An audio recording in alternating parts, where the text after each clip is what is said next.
Cults are terrifying and captivating and have a unique ability to capture the curiosity of nearly everyone. These secluded and secretive communities exist worldwide, drawing individuals from diverse backgrounds, including both leaders and followers. Although not necessarily associated with a particular religion, cults often exhibit characteristics identical to religious communities. Given the undeniable intrigue surrounding cults, numerous questions arise. What are the origins of their members? What activities unfold within their isolated compounds?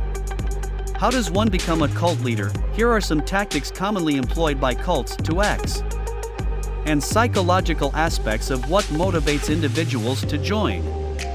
Here are some of the facts associated with the cult psychology.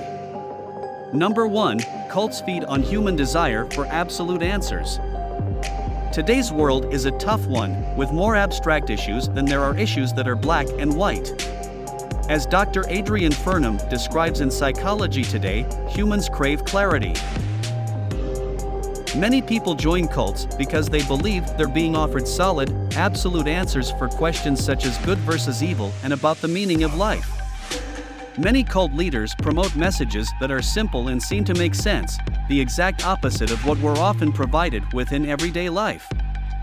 New members are often found when individuals crave these answers and then are promised a simple life by someone who seems to have it all figured out.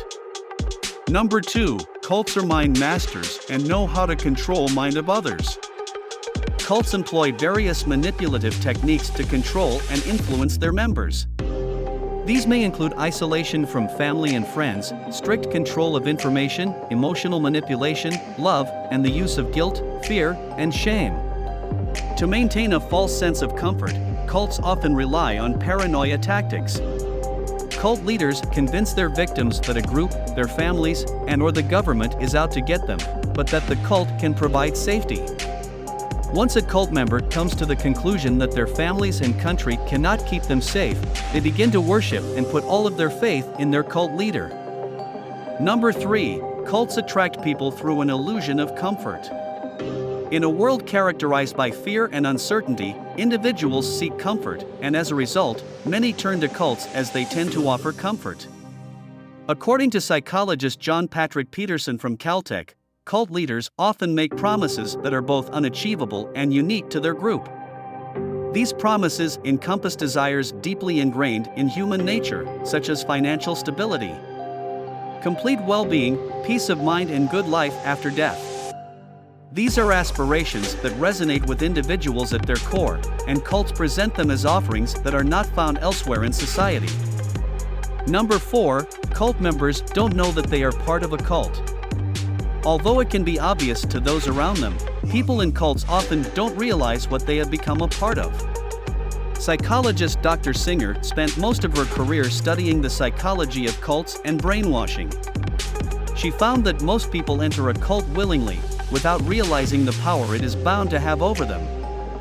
Singer theorizes that this is partly because some people are more willing to see the perceived benefits than they are the potential dangers.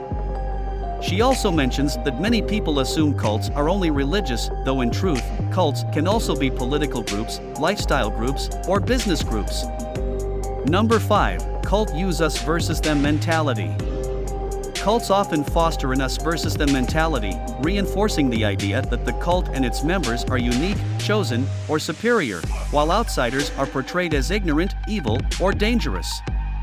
This mentality strengthens group cohesion and further isolates members from their previous social networks.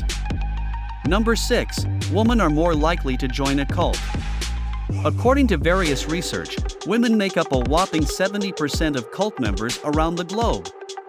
Psychologists have different ideas about why more women than men join cults. Dr. David Bromley of Virginia Commonwealth University points out that women simply attend more social gatherings, either religious or otherwise.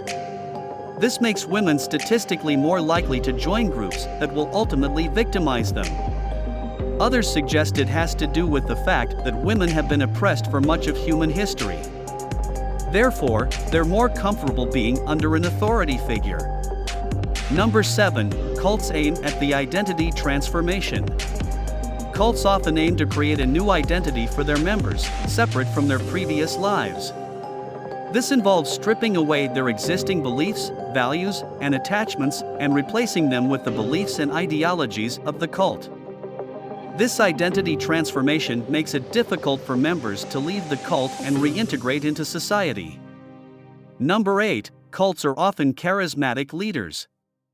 Cults often revolve around a charismatic leader who presents themselves as having special knowledge, divine inspiration, or a messianic mission. These leaders are skilled at manipulating emotions and exerting control over their followers through their personal charisma and persuasive abilities. Number 9. Cults love bomb their new recruits. Once people have been recruited by a cult, they are often love bombed.